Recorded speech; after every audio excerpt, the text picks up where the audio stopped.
Birshut Merav Rabotai, avec la permission d'Hachem, ce Shabbat, c'est le Shabbat de la paracha de Hayé Sarah. Aujourd'hui en Israël, il y a des milliers, des dizaines de milliers, de gens qui passent Shabbat à Marat Marpella. Pourquoi? Parce que Sarah Imeno, elle était la première des patriarches qu'elle a été enterrée dans la grotte de Sarah Imeno, de la grotte de Marat Marpella. Et dans ce Marat Marpella, il y a déjà là-bas Adam Arishon, Adam et Hava, Abraham et Sarah, Rivka et Yitzhak, Yaakov et Léa. Mais on a vu que Abraham Avinu alav shalom, lorsqu'il a entendu que Sarah elle est morte, il est venu. Alors Hachamim ils disent d'où il est venu. Béabo, il est venu d'où? Hachamim ils disent il est venu de la Hakeda. C'est-à-dire à peine qu'il a sacrifié son fils et qu'Akadosh Baruch Hu lui a dit il ne faut pas sacrifier ton fils. Ça y est. Alors Abraham Avinu alav shalom, il a sacrifié un bélier à la place de son fils. Il devait être content, oui ou pas? Baruch Hashem, voilà son fils, il va être content que Baruch Hashem, il a résisté l'épreuve, c'est une grande épreuve.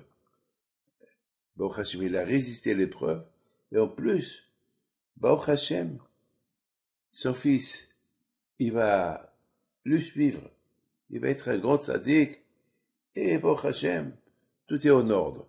Vous savez que, beaucoup de fois, ça nous arrive d'avoir des épreuves.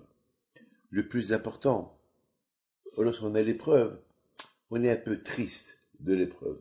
Chez Abraham Avinu, non. Vous savez, j'ai vu dans des livres qui disent que lorsqu'on fait une mitzvah, on doit la faire avec joie.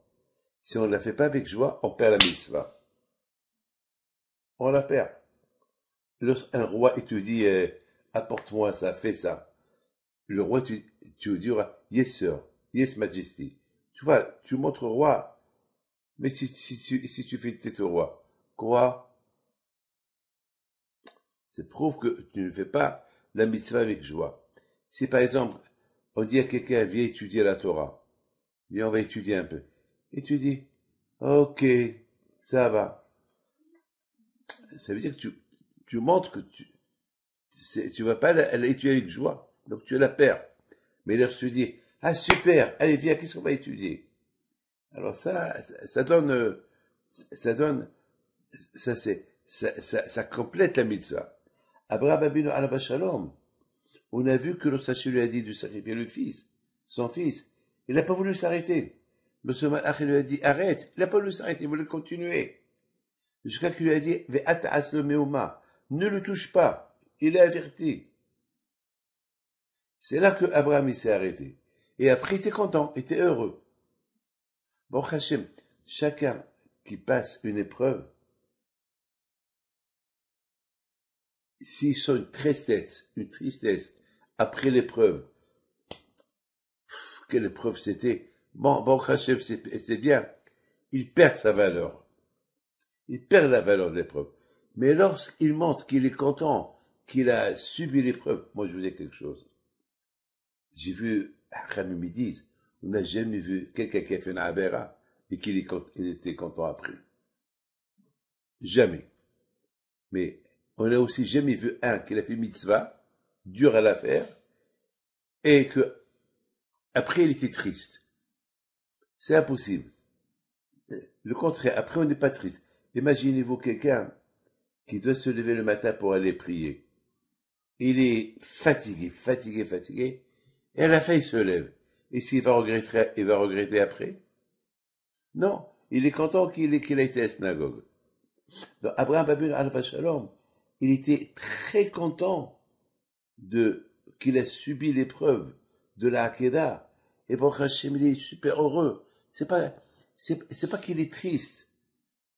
Et si je l'aurais fait, j'aurais été aujourd'hui sans enfant, sans rien. Baruch Hashem, je suis content que j'ai subi l'épreuve. Parce que celui qui subit une épreuve, il est content qu'il a subi. À quand je le considère comme s'il l'a fait. Comme Akadosh Baruch Hu, il va d'après la kavana. Akadosh Baruch Hu, bien sûr, lorsque tu fais la mitzvah, elle est importante, mais si tu as la kavana, lorsque, beaucoup de fois ça t'arrive, il y a un rabbin qui va venir chez toi le matin pour donner la tzedaka, et le matin il vient pas. Alors qu'est-ce que tu vas dire? Bon, il n'est pas venu, j'ai gagné l'argent. Alors, bon, bon, c'est pas ce qu'on appelle une super mitzvah. Parce que tu es content qu'il n'est pas venu. Mais lorsque tu montres une tristesse, dommage, pourquoi il n'est pas venu, Haval, et tu prends l'argent, et tu la mets de côté, tu dis, voilà, s'il vient, je lui donne.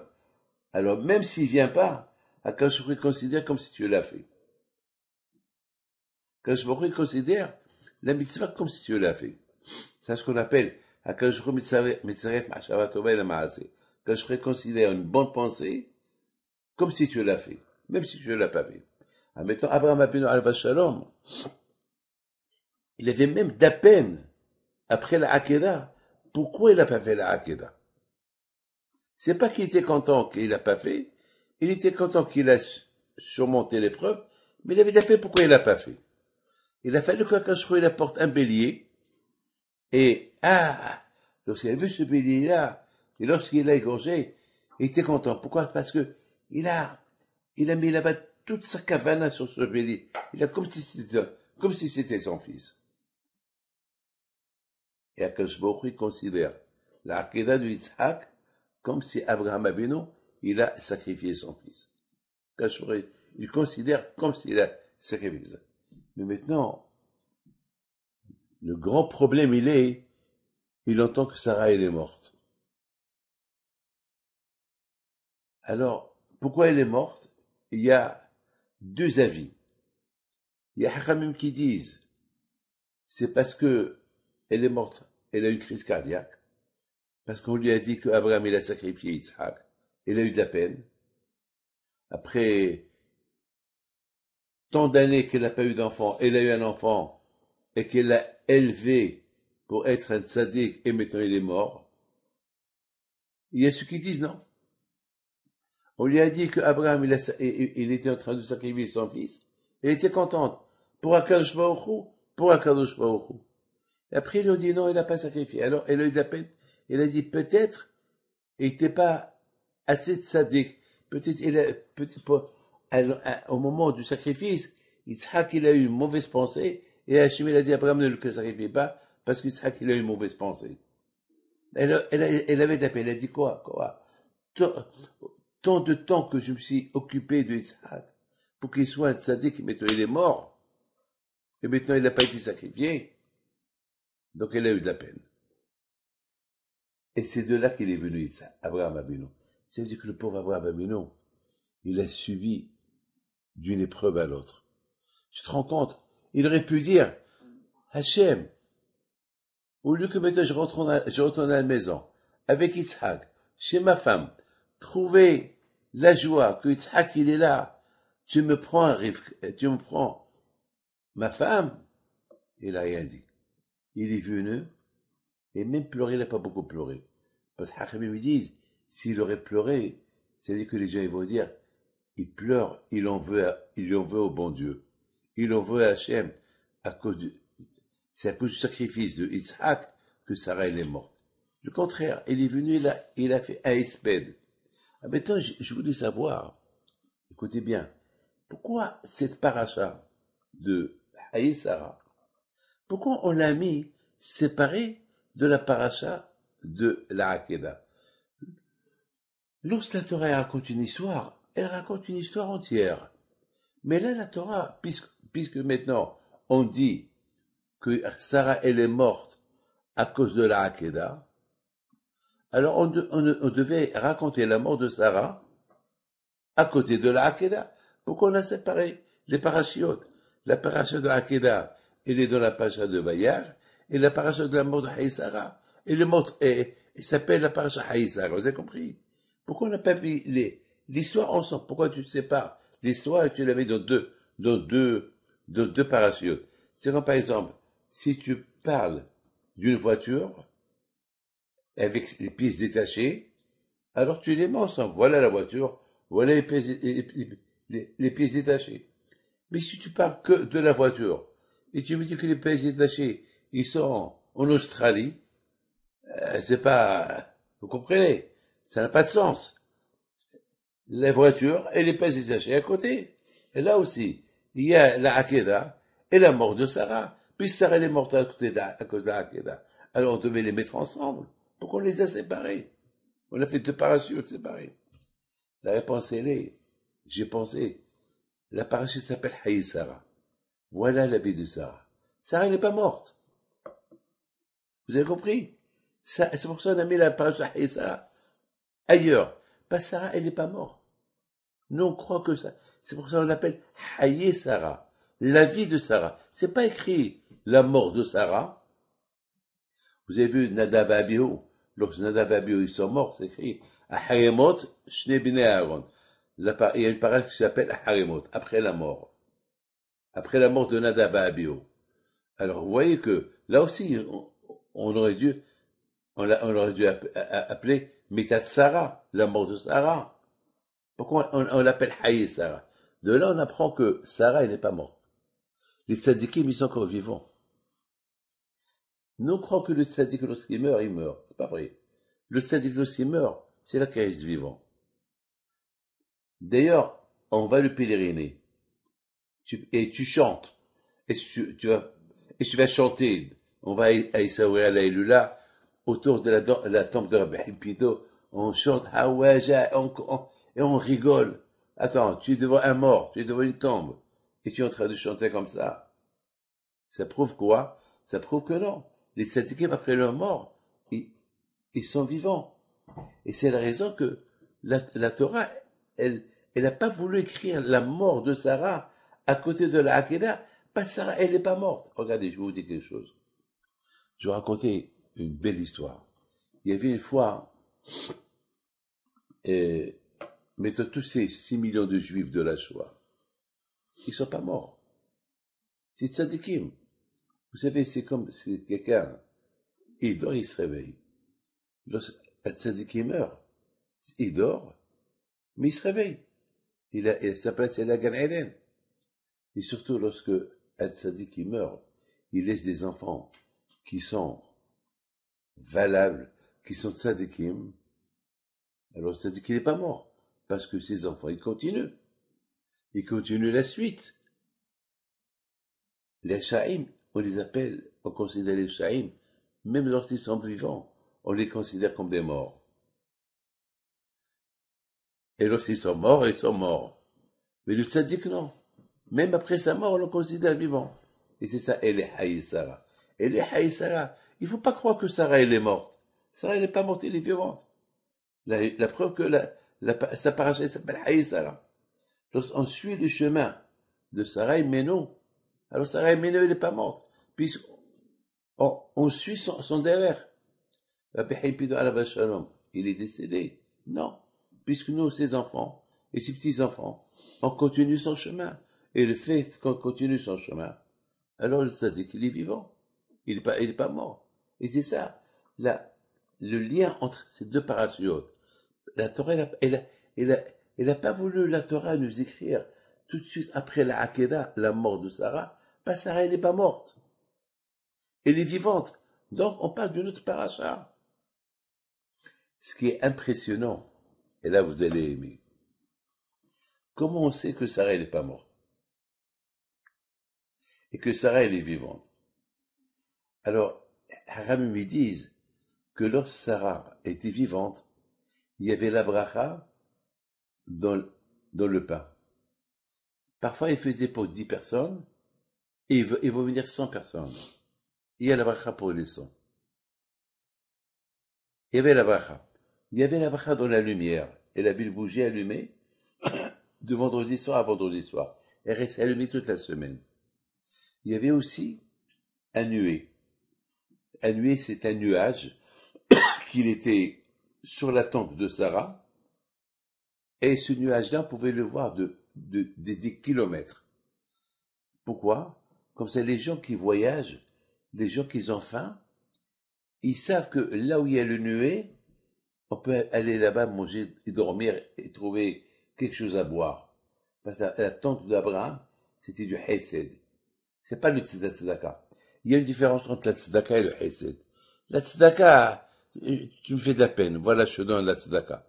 Hesed, je te fais un service. Vous avez compris? Un Hesed. Je te fais un service. Je veux pas par exemple, c'est quoi, si quelqu'un il a besoin d'argent, c'est quoi le plus important? De lui donner ou de lui prêter? Eh ben, le vrai essai, c'est que tu lui prêtes. Pourquoi? Parce que si tu fais tzedaka, il se sent pauvre. Mais lorsque tu lui prêtes, voilà, tu m'as prêté, je vais te rendre. Même si je sais qu'il va pas me rendre, je dis, ouais, je te prête. Et moi, de ma tête, je lui donne. Comme ça, pour qu'il se sente à l'aise, pour ne pas lui faire honte. Yeah. Lorsque Sarah Aimée était vivante, elle avait tous ces trois choses-là. Il y avait un miracle dans le nuée, dans la hala et dans la bougie. Lorsqu'elle est morte, les trois ils sont partis. Et quand est-ce qu'ils sont retournés? Lorsque Rivka elle est venue. Tout est retourné. Ça veut dire, et c'est écrit dans la Torah, que Yitzhak, il a porté Rivka à la tente de sa mère. Pourquoi il a porté à la tente de sa mère? Pourquoi lui, il n'avait pas une tente? Eh ben, il l'a porté à la tente de sa mère pour voir est-ce qu'elle est l'image de sa mère.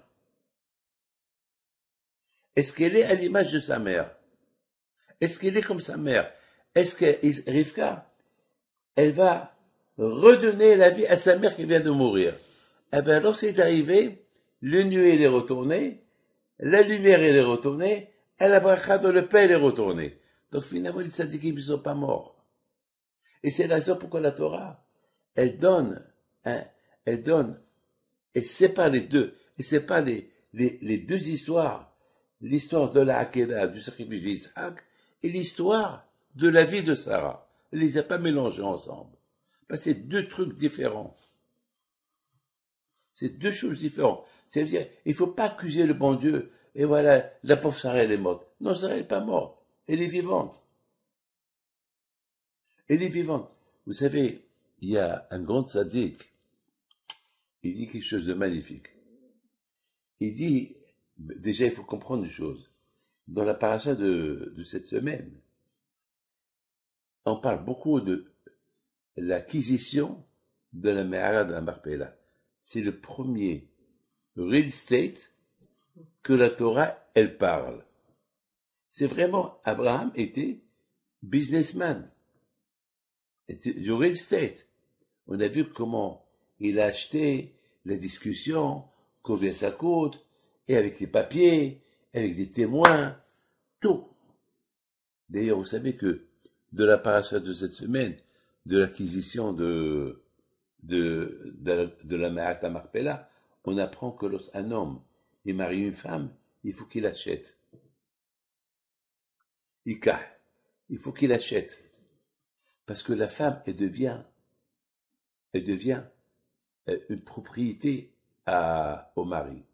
Parce que maintenant, cette femme, elle s'appelait Biton, elle s'appelait Cohen. Eh ben, une fois qu'elle se marie, elle s'appelle plus Cohen, elle s'appelle Biton. Comment? Eh ben, parce que le mari l'a acheté. C'est pas Shalom. On fait du business des êtres humains là. C'est rien que pour la Torah, elle veut donner l'importance à la femme. Que la femme maintenant, elle devient la moitié de l'homme. Vous comprenez? La femme, elle devient sa moitié. Et le fait que la femme elle devient sa moitié, alors elle change de nom. Alors, pour qu'elle devienne sa moitié, elle devient à lui, alors c'est comme symbolique qu'il achète. Il achète. Et de là, on apprend. Acheter. Écoutez très bien. Regardez le business qu'il y a eu dans cette paracha. Hakadosh Baruch Hu, il dit à Abraham Abinu, toute cette terre-là, je te la donne. Mais, pas pour le moment. Abraham Abinu, alav shalom, il aurait pu enterrer Sarah là où il veut. La terre est à lui. Et qui peut faire la guerre à Abraham? Abraham Abinu alav shalom, il a fait la guerre contre 4 rois et il les a gagnés. Qui peut faire la guerre à Abraham? Personne. Et en plus, tout le monde respectait Abraham. Regardez comment c'est écrit. Nisi Elohim, Atabek Beno. Tu es un homme de Dieu. Tu es ça. Tout le monde le respecte. Et tout le monde lui a dit, prends la terre. Regardez. Abraham Abinu alav shalom. Et lui, il veut pas du gratuit. Il dit, pour le moment, Hachem, il a dit, je donne la terre à tes enfants. Elle n'est pas à moi. C'est une épreuve. Oui ou pas? Tu me donnes la terre, il faut que c'est comme si tu me donnes une terre, et après je dis, et je peux enterrer quelqu'un dans cette terre, mais elle est à toi. Non, non, je t'en prie, je t'achète. Mais elle est à toi. Abraham, Abinu alav shalom, c'est très important, la politesse. La terre, elle n'est pas à moi encore. Elle n'est pas à moi. Et Abraham Abinu alav shalom, il a été très gentil. Jusqu'à qu'il a... Ramim nous dit que Ephron, une fois Ephron, il est écrit avec un vav, une fois Ephron, c'est écrit sans vav. Alors Ramim disent pourquoi? Une fois Ephron, il est écrit avec Ephron, avec un vav, et pourquoi une fois la Torah dit Ephron, il est écrit sans vav. Et là, Ramim dit, de là on voit que Ephron c'était un rachat. Un rachat. Au départ, il dit à Abraham Abinu, la terre elle est à toi, prends-la, gratuit. Et Abraham dit, non, je vais l'acheter. Mais non, tu l'achètes pas. Je la donne. Et la femme Abraham lui dit, non, au moins, je paye un franc symbolique. Au moins, il lui dit, bon, tu sais quoi, 400 millions entre toi et moi, c'est bon. Une terre qu'elle coûte même pas un peu des sous, parce que c'était avec une grotte, elle s'appelle Me'ara, une grotte. Qui va acheter une terre où il y a là-bas une grotte? Tu peux même pas la labourer. Qui va l'acheter? Personne. D'ailleurs, jusqu'à maintenant, si vous êtes à Marpella, vous voyez des grosses pierres dehors. Qui va l'acheter? Il y a là-bas des rochers. Qui va l'acheter? Hachamim, j'ai vu un grand tzaddik. C'est Rav Dessler. Rav Dessler, il dit, de là, on voit la politesse d'Abraham Abinu. Abraham Abinu, il avait tous les pouvoirs de prendre la terre, et lui, il leur parle doucement. Regardez, Bémet, si vous avez le temps, lisez comment Abraham Abinu, il parlait avec les gens de Heth. Et mon maître, et mes maîtres, ils se prosternent devant eux. Pourquoi tu te prosternes devant eux? Il a besoin d'eux. La qualité de Abraham Abinu, c'était la politesse. Et Ephron, c'est un rachat. Il y a un rave qui dit que Ephron, il en a profité de la gentillesse de Abraham. Tu vois quelqu'un qui est en deuil, aide-le, oui ou pas? Aide-le psychologiquement. Et lui, il en profite de la souffrance d'Abraham pour lui vendre une terre qui ne coûte même pas quelques dollars à 400 millions de dollars. Kesef a ouvert la soirée. Voilà l'hypocrisie de Ephron. Voilà la méchanceté d'Ephron. Et voilà, Abraham Abinu ne discute pas et lui donne les 400 millions. Pour ne pas que demain, ah oui, il y a eu un business. Abraham, il a fait une bonne affaire. Il a payé le prix fort. Selon ça, moi je me suis posé une question. Pourquoi Abraham Abinu?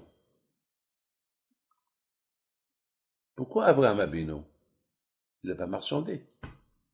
Attends, tu me vends des rochers à 400 millions de dollars? Attends, tu me voles là. Bah écoute, tu me dis prends-la gratuit. Tout le monde te dit prends-la gratuit. Et après c'est comme une voiture d'occasion, une voiture cassée, qui coûte même pas quelques dollars. Et tu la vends à 400 fois le prix. Ah, il faut être fou pour acheter. Pourquoi Abraham il a acheté? De là, on voit la grandeur d'Abraham. C'est quoi la grandeur d'Abraham? La grandeur d'Abraham, il sait que Sarah, elle est là. Je vous en prie, écoutez ça. Il sait que Sarah, elle n'est pas morte. Il sait que Sarah, elle est vivante. Parce qu'on dit que les tzadikim, ils sont pas morts. Les tzadikim, ils sont vivants.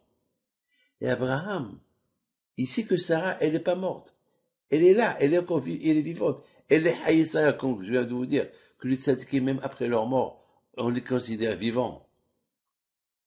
Abraham Abinu Shalom, il a voulu montrer à Sarah combien il aime. Il était prêt à donner un prix fort, sans discussion, pour elle.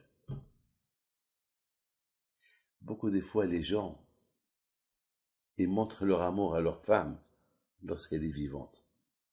Et lorsqu'elle est morte, bon, ça y est, ils pensent déjà à autre chose. C'était pas le cas d'Abraham. Le cas d'Abraham, en ce moment-là, c'était vraiment parler des qualités de Sarah. Alors, il a parlé, c'est ça le hesped, il a parlé des qualités de Sarah, tout ce que Sarah elle a fait pour l'éducation de Isaac, et Sarah. Et maintenant, s'il fait un business, alors, les gens vont dire, tellement tu as donné des éloges à Sarah, et tu discutes tu discutes le prix de la tombe. Si tu l'aimes, même des milliards tu les payes. Vous avez compris? On achète le shalom avec de l'argent. Lorsqu'on aime quelqu'un, on doit lui montrer qu'on aime, en faisant un sacrifice. Et là, Abraham et Abino, il a fait un grand sacrifice. Parce que c'est une terre qui coûte rien du tout. Zéro franc, elle coûte. $0, elle coûte. Et lui, il a payé à 400 millions. C'est inimaginable. Ah, maintenant, écoutez bien ce que je vais vous dire, après on arrête. C'est écrit qu'Abraham Abinu alav shalom, lorsque il voulait marier Yitzhak, il a dit Eliezer, je veux que tu me cherches une femme pour Yitzhak. Il veut une femme pour Yitzhak Avinu. Et vous savez, pour trouver une femme à la hauteur de Yitzhak, c'est pas facile. C'est pas facile. Alors il lui a dit, tu sais, je ne veux pas les filles de Canaan. Je veux une fille de ma famille. Alors il y a le Ran. Un Ran, c'est un grand tzaddik. Je ne sais pas si vous avez entendu pas. C'est Rabbeinu Nissim, un Rishon. C'est lui qui a fait Nidarim. Dans Nidarim, il y a là-bas son pirouche. Un grand tzaddik. Il pose une question. Il dit, je comprends pas Abraham Abinu. Il dit à Eliezer d'aller chercher une femme pour Yitzhak. Une femme de sa famille. Mais pas une femme de Canaan. Parce qu'une femme de Canaan, les femmes de Canaan, ils sont idolâtres et ils sont pas bien. Alors, le Ran, il dit, même les filles de Haran, ils sont pas bien. Ils sont idolâtres. Quelle est la différence? C'est comme par exemple, je dis à quelqu'un, ne prends pas une fille d'ici, prends une fille de là-bas. Mais c'est pareil. Ici ou là-bas, c'est pareil. Alors, pourquoi Abraham Abinu voulait une fille de sa famille? Pourquoi une fille de sa famille? Pourquoi pas une fille de Canaan? Eh ben, Rabotai, Baruch Hashem, c'était Rab Serouia qui m'a posé cette question, du Ran, et je lui ai répondu à sa question. Et je lui ai dit, il y a une différence entre les filles de Canaan et les filles de la famille de Abraham Abinu, les filles de Haram. Lesquelles? Lorsqu'on voit l'histoire de Ephron, c'est un rachat. Et même les gens de Het, c'est des rachaïm. Parce qu'au départ, ils voulaient pas qu'Abraham, il enterre sa femme là-bas. Il a fallu qu'Abraham, il se prosterne devant eux, il les a charriés, il leur a passé la pommade, c'est après qu'ils ont accepté. Et Ephron, regarde le coup qu'il lui a fait. Voleur. Il lui dit, prends la gratuite, et à la fin, attends, prends la gratuite. Tout le temps, il lui dit, prends la gratuite, et à la fin, il le bombarde. Il lui vend à 400 millions. C'est rachat. La différence entre les filles et les gens de Canaan, la terre de Canaan, et les gens de Haran, les gens de Canaan, ils ont des mauvaises midotes. Lorsqu'on marie une femme, même si elle fait pas Shabbat, si elle a des bonnes midotes, elle est gentille, elle a un bon cœur, elle est souriante, elle a honte, tu peux la rendre à faire Shabbat. Mais si elle a des mauvaises midotes, tu peux rien faire. Si elle a des mauvaises midotes, si elle est coléreuse, elle s'habille pas de sneaut, elle est méchante, elle critique, elle est dure, c'est dur de la convertir à être une gentille femme. Alors, la réponse, elle est, les gens de Haran, de la famille d'Abraham, c'est vrai, ils sont idolâtres, mais ils ont un bon cœur. Regardez, Rachel et Léa, quand même, c'est tzadkéniot. Regardez Rivka. Même que leurs parents, ils étaient idolâtres, eux, ils n'étaient pas idolâtres. Eux, ils avaient des bonnes midotes. Lorsqu'on a des bonnes midotes, on peut changer. Même si Rivka, elle était idolâtre, mais le fait qu'elle va habiter, et le fait qu'elle a des bonnes midotes, elle va habiter avec Yitzhak, elle va devenir comme Yitzhak. Les bonnes midotes,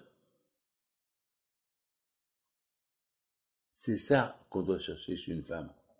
On dit, Eshet Hayil Mimtsa. Eshet Hayil Mimtsa, c'est quoi Eshet Hayil? Une femme qui a des bonnes midotes. Parce qu'un soldat, il va pas aller faire la guerre s'il connaît pas comment utiliser les armes. Sinon, il va mourir. Une femme soldate, elle est soldat, elle maîtrise les mauvaises qualités. Cette femme-là, même si elle est idolâtre, elle peut changer. Elle peut avoir la émona. Mais quelqu'un qui n'a pas des bons midotes, on peut rien faire. C'est la raison pourquoi Abraham Abino, il a cherché une fille qui a des bonnes midotes. Et quand on a vu, ça, Rivka Imeno, les bonnes midotes qu'elle avait. Comme Sarah Imeno. Donc ça veut dire que Abraham Abino, il a dit, pour que Sarah, elle continue à vivre, même après sa mort, il faut que la femme qui va la remplacer, elle soit comme elle, des bonnes midotes. Mais si elle n'a pas les bonnes midotes, alors Sarah, elle est morte. Sarah, c'est fini. Fin. Fin de l'histoire. Fin de citation. C'est fini. Mon père, Alav Shalom, lorsque il a marié ma mère, ce qu'il a aimé, mon père, chez la famille de ma mère, c'est le hesed que la famille de ma mère, elle faisait. Je vous raconte une histoire que ma mère, elle m'a racontée. Une fois, mon grand-père, Béharon Kslassi, qui était le père à ma mère, lui était un grand Baal Hesed. Lui, il est mort à l'âge de 45 ans. Très jeune, il est mort. Et lui faisait du Hesed. Pendant la guerre, la Deuxième Guerre mondiale, il y avait des pauvres. Et il avait acheté du tissu pour faire des rideaux. Des rideaux pour la maison. Et il a vu une femme qui était, la pauvre, et avec sa fille, elle avait les vêtements déchirés. Il les a appelés. Il a dit rentrer chez moi à la maison. Il va chez ma mère et ma grand-mère. Il lui dit, Moha, Simha, je sais que on n'a pas de tissu. Regarde ces pauvres-là, ces deux femmes, comment ils sont habillées. Prends les rideaux, enlève-les, et prends-les chez la couturière, et fais-leur des jupes, des robes. Qui va enlever les rideaux de sa maison pour faire des robes à un pauvre? Et m'a raconté des histoires de Hesed qui faisaient à la vache Béaoun classique. C'est de la folie. Le Hesed qui faisait. Abraham Abinu, on l'appelle Isha Hesed, l'homme du bien. Lorsqu'on fait le bien, vous savez qu'est-ce qu'il dit Arizal? Arizal, il dit que lorsque quelqu'un fait la Avera, il perd tous les mitzvot qu'il a fait. Mais, sauf une mitzvah qu'il ne perd pas. Laquelle? La tzedaka et le hesed qu'il a fait. La tzedaka et le hesed qu'il a fait, jamais il les perd. Il peut te perdre tous ses mitzvot, mais pas ça. Vitzitkato omedeta'ad. Lorsque tu fais du hesed, ça reste éternel. Maintenant, je termine. Je vous pose une question. Comment Rivka est restée tzadeket? Rivka, elle a grandi chez Lavan. Et son père, c'est Bethuel. Ils étaient des idolâtres. Ça va, ils faisaient du hesed.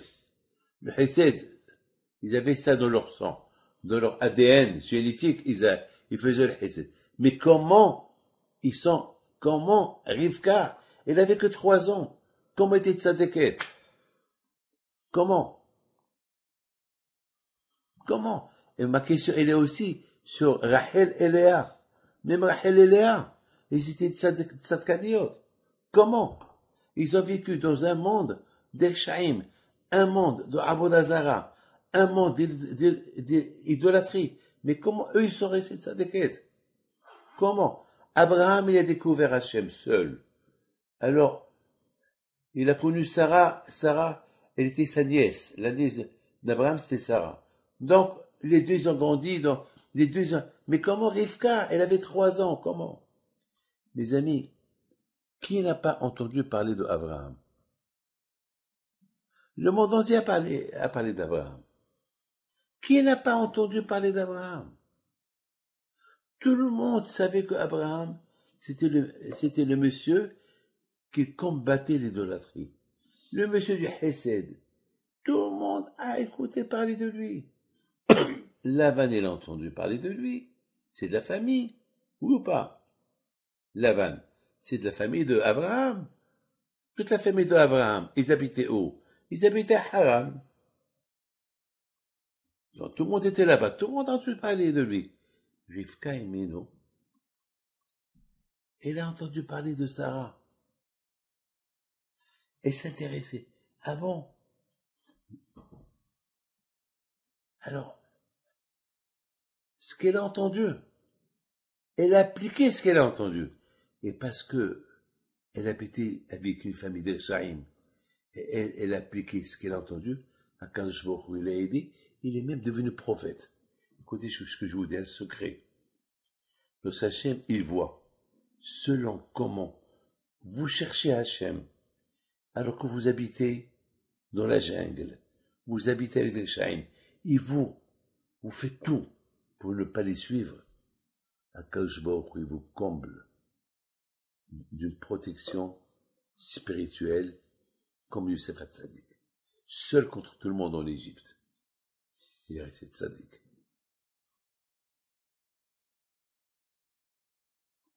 Vous savez, cette chambre-là,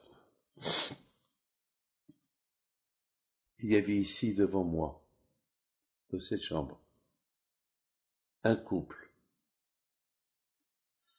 Une femme, elle est religieuse, son mari n'est pas religieux. Dans cette chambre. Et devant moi, le mari se moque de sa femme. Devant moi, hein, le mari, il se moque de sa femme. Et il dit, tu exagères, ma belle, comme ça il lui parle devant moi. Il lui dit, Rabbi David, parce que je respecte Shabbat, j'exagère, parce que j'allume pas, et lui, il vient, il allume le Shabbat pour m'énerver. il m'allumait la télévision que pour m'énerver. Ça s'appelle exagérer. Oui, chacun fait ce qu'il veut. Alors, moi, je dirais, elle peut apporter un homme.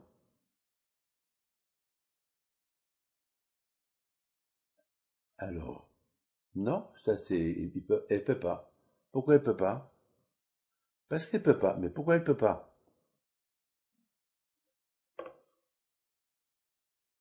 Et toi, tu peux. Toi, tu vois des films sales. Toi, oui, elle, non.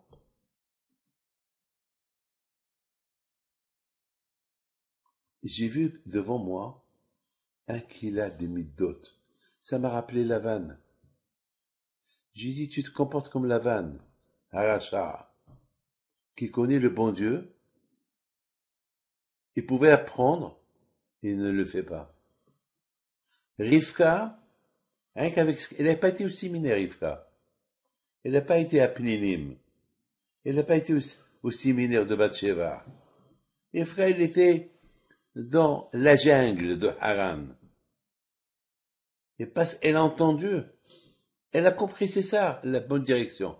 Être bien, Hesed, Yahashem. Elle a compris. Lavan, il n'a pas voulu comprendre. Il ne voulait pas écouter, comme toi. Tu vois que ta femme, elle va au cours de Torah. Tu vois que ta femme respecte Nida. Ah, et alors lui il me dit, oui, ça aussi je suis pas d'accord. Et pourquoi tu l'as mariée? Je donne la parole d'honneur. Pendant qu'on discutait, son téléphone, il a sonné. Alors, il a mis ses mains dans sa poche, il prend le téléphone, il regarde, et je vois son visage. Ah! Ma mère! Sa mère. Il l'a pris à l'hôpital. Je dis, attends. Tu vois pas que ta mère, on l'appelle. Il faut une bracha. Tu veux pas qu'on lui fasse une bracha? Oui, Rabbi, je t'en prie, une bracha. Mais tu ne crois pas en Dieu. Mais tu es méchant. Viens, alors, reste encore un peu. Ma mère, je dois aller. Attends, tu veux pas une bracha? Allez, une bracha. Alors, tu sais c'est quoi la bracha? La bracha, c'est Hachem. Ça, c'est pas moi, c'est Hachem. Je vous en prie, je dois aller à l'hôpital. Une bracha. Alors, ben, c'est Hachem que tout ira bien, que tout ira bien avec son cœur, avec ses pieds, etc., etc. Il est parti en courant, et c'est après que elle, sa femme, je sais pas comment il est parti après. Le plus important, c'est qu'hier je l'ai vu. Hier au mariage, je l'ai vu. Il m'a dit, Rabbi David, c'était son cœur. Vous avez dit que son cœur, il soit bien. Et moi, lorsque je suis parti, j'ai dit, si tout va bien, je vais réfléchir. Rabbi David, j'étais bête. Il a commencé lui-même à dire, j'étais bête. Ma femme, c'est une sadéquette. Il a compris. Il a compris. Il a compris. Donc, grâce à Dieu. Kadosh Baruch Hu, beaucoup de fois, Kadosh Baruch Hu, maintenant, je lui dis, quelle mitzvah tu as fait pour que le bon Dieu t'a aidé? Parce que tu es venu chez moi rachat, comme ça je lui ai dit, et après, maintenant, voilà, tu avais la paix avec ta femme, et maintenant, voilà, tu as changé. Quelle mitzvah tu as fait? Parce que, pour que le bon Dieu t'aide, parce que tu as fait mitzvah. Tu sais quelle mitzvah il a fait? Il m'a dit, lorsqu'on est venu chez vous, on était arrêté dans une station de, pour remplir l'essence. Il y a un monsieur qui passe, un monsieur qui ramasse d'argent. Un monsieur, pas un juif, il ramasse. Alors, je lui ai donné la tzedaka. Il a dit, j'ai pas mangé, j'ai faim. Je lui ai donné la tzedaka. Et après, j'ai dit à ma femme, dommage qu'il n'y a pas un juif par là qu'on lui donne à lui aussi. Il y avait un juif qui est passé, je lui ai donné la tzedaka.